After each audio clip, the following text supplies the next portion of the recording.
Assalomu alaykum do'stlar. Sizlar bilan yana Provan jamoasi arzon, lekin sifatli kamera oqtaryapsizmi? Unda bu video aynan siz uchun. Videoni o'tkazib yubormay oxirigacha ko'ringlar. Videoga like bosing va kommentariyada o'zingiz fikringizni yozib qoldirish esdan chiqmasin va albatta kanalimizga obuna bo'ling. Bugun sizlarga TP-Link brendidan VG kameralarni ko'rsatib o'tamiz. Ikki xil modeldagi kameramiz mavjud. Patolochniy variantda xonaning ichki qismlari uchun va yopiq joylar uchun mo'ljallangan va tashqari uchun mo'ljallangan kameramiz. Ikkalasi ham 4 megapikselda bo'ladi. Ko'cha uchun mo'ljallangan variantini boshida narxini aytib ketaylik. Klientlarimizga va ko'rib turgan bizni obunachilarimizga juda ham qiziq bo'lishi mumkin.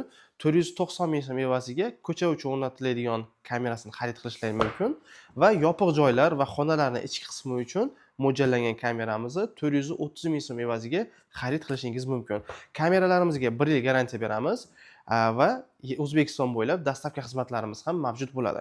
Kameralarimizni endi qisqacha xususiyatlariga to'xtalib o'tadigan bo'lsak, kameramiz aytganimizdek 4 megapikselda bo'ladi. Ovoz yozadi, kechasi kunduzi rangli tasvirda olish imkoniyatiga ega va telefonga Wi-Fi orqali ulanadi va istalgan joydan kamerani oldiq odam bilan bemalol gaplashishingiz mumkin bo'ladi. Bularda dinamiklari ham mavjud bo'ladi va xohlagan joyingizdan uyingizni yoki ofisingizni yoki ishxonangizdan nazorat qilib turishingiz bo'ladi. Hozir ichidan nimalar chiqadi, shularni ham bir qator ko'rsatib o'tamiz. Videoda ko'rishda davom eting.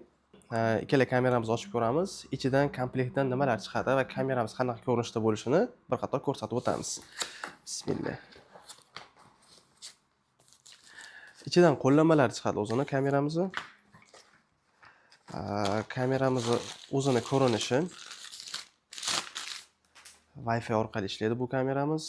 Antennalari mavjud, ovoz yozadi, kolonkasi bor va chip qo'yish uchun slot ham mavjud bo'ladi. O'zingiz istagan joyga bemalol o'rnatib ko'rib tursangiz bo'ladi. O tushib ketadi hozir. Va blok pitaniyasi bo'ladi. Ichidan chiqadi komplektidan va qotirish uchun ketadigan o'zini qurilmalari. Xo'p, endi ikkinchi kameramizni ham ko'rib chiqamiz. Bunda ham xuddi shunday o'zini o'quv qo'llanmalari o'rnatish bo'yicha ketadigan.